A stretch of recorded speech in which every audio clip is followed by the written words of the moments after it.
He will not allow your foot to be moved. He who keeps you will not slumber.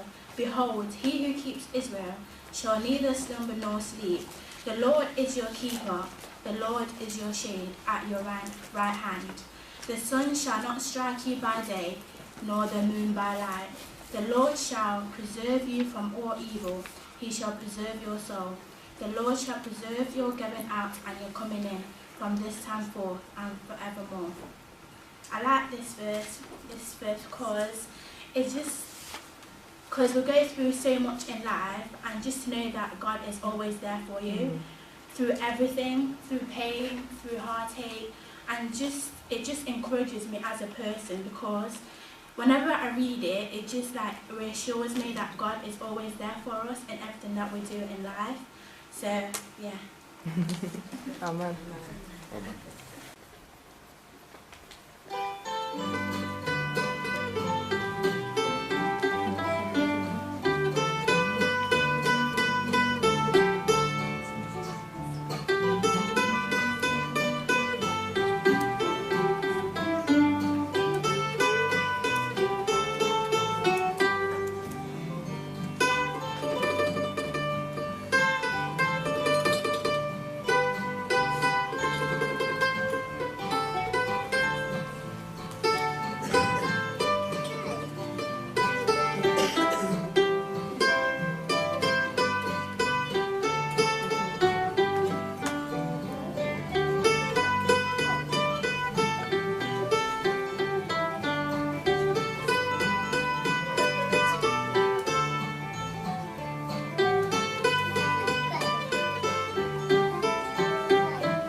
Amen. Done for me. I might end up reading it though. Who knows? If my nerves give up. When I was playing with Miriam, we were told we had to move from our house where we lived till then. It was a bit of a shock, but we said, hey ho, this is life, so we're gonna do it. We didn't know how to do it really. We just kind of came to England with I think 2 years being in England or something. But we learned on the go. We went to the first real estate agency, which was Smart Move. But the agent was so grumpy, an arrogant man. He was asking us questions. I think it had nothing to do with just looking at the house. It was like, I don't know, just silly questions, really. And he told us we can't rent from Smart Move because for whatever reason. So he wouldn't even show us a house.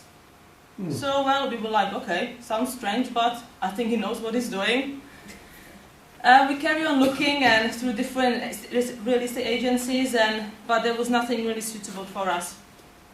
And maybe I should mention before I forget, Janet, who played a big role in all this. She really helped us a lot. We didn't have a car at the time, and she would take us to places and help us with different stuff, like going to Citizen Advice Bureau at the beginning. And she even managed to get a financial gift from NEC. I don't know how she did it, but it helped us a lot towards the deposit and the first rent. And I always remember Janet saying, God has a lovely place for you ready, Vera, don't you worry. We're all praying, and I know the whole church prayed, and we all prayed as well. So we were looking for a house for quite some time now, and still nothing. And we once said, okay, let's go to the other side of Ripley. We've never been there, and see if we find some sign for rent. So we did. We came to Alfred Street, And there was this house for rent, and we were like, oh, it's smart move again. We're gonna end up with the man again, I guess. But we were like, okay, we have to call them and meet them, so we did. And it was him again, this grumpy man. Oh, and he knew us, he can recognize us. And again, he was trying to say whatever his arguments for not being able to rent the house. And he said, well, we said we liked it, and he said, okay, but you need a guarantor. And we were like, oh, what's that now again, you know? And we're like, okay, we will try and think about it. So we did, we asked people, but no one was really able to help at the time. Well, one day at work, where I work in nursing home, there was a lady who came to visit her mum. I mean, I knew her, she was, you know, she came every day and kind of, you know, told a few sentences between each other and kind of talked a little bit. And I was talking to her about the problem with guarantor, and she said, well, I'll do it. And I'm like, you mean, like, you do it? Like, you know, you don't know me. She was like, oh, no, I'll do it. And I'm like, okay. I was like, okay. So I got the papers and she filled them in, and when I saw what she filled in or what she didn't fill in, I was like, oh, we never get it. You know, I mean, she left, you know, spaces in a place like how much she earned because she had to put all this stuff, and she didn't fill those kind of important things in. Well, I thought, well, God, you can open the door, we can't open, so it's up to you now. I don't know what else to do. So we took it to the Smart Move and gave it to them, and hey ho, God opened the door we couldn't open, and we got the house. And a month before Miriam was born, we kind of moved there. So I would like to say maybe, I mean, many people helped us in the process, the whole church. And I mean, they even collected money for us. They gave us a massive check to help us towards kind of moving house. And I'm not sure if we ever thanked them properly. And I'm going to cry now.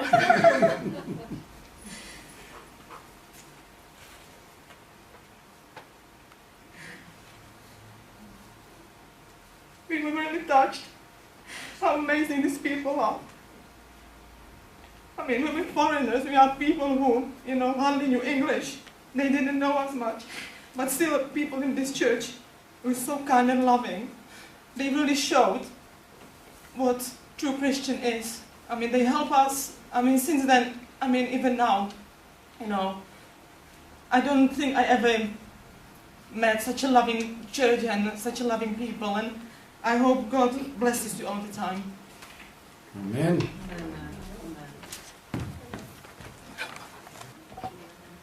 I will praise you with my whole heart. Before the gods, I will sing praises to you. I will worship towards your holy temple and praise your name for your loving kindness and your truth. For you have magnified your word above all your name. In the day when I cried out, you answered me and made me bold with strength in my soul. All the kings of the earth shall praise you, O Lord, when they hear the words of your mouth. Yes, they shall sing of the ways of the Lord. For great is the glory of the Lord. Though the Lord is on high, yet he regards the lowly, but the proud he knows from afar. Though I walk in the midst of trouble, you will revive me. You will stretch out your hand against the wrath of my enemies, and your right hand will save me. The Lord will perfect that which concerns me. Your mercy, O Lord, endures forever. Do not forsake the works of your hands. God has done many good things for me, but the one I'm going to talk about is the most important. So and also I would like to read it, because there are things I would probably leave out, and that it would be a pity. So if you don't mind, I'll read it.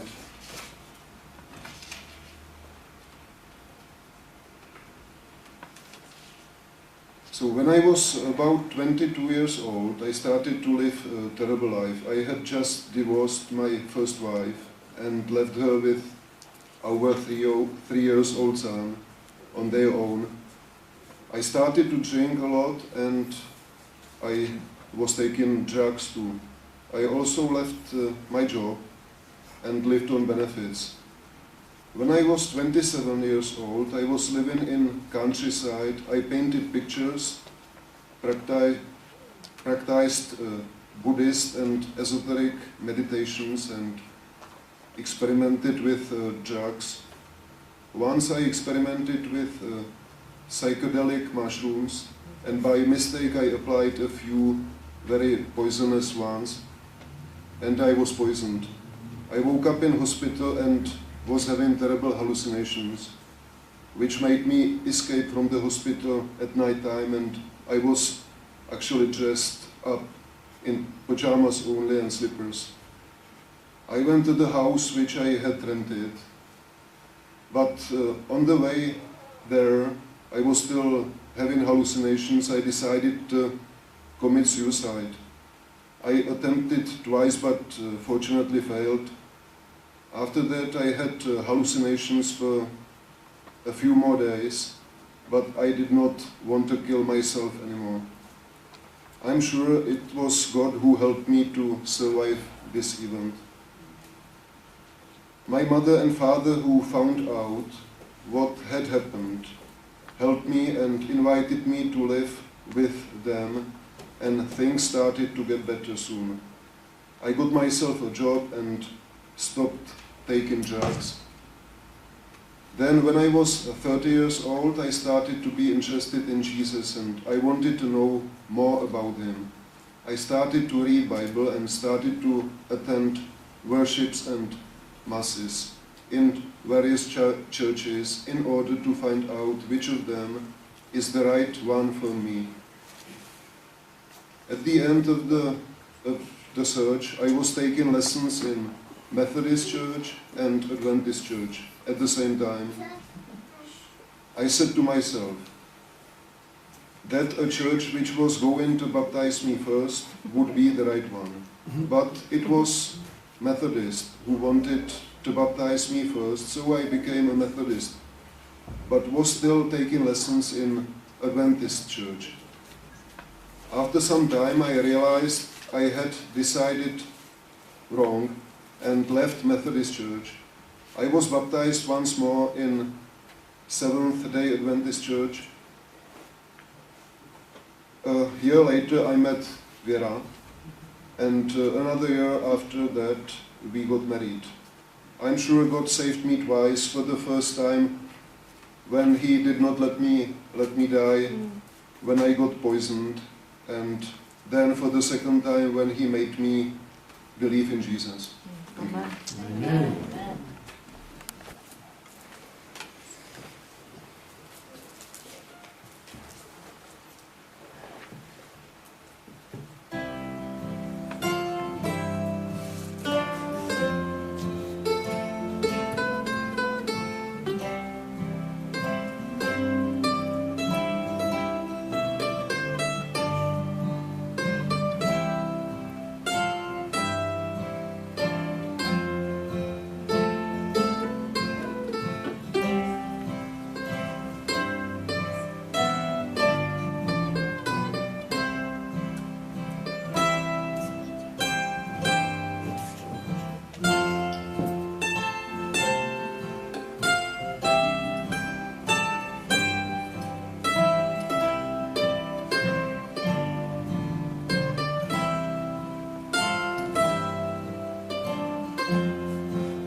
Amen.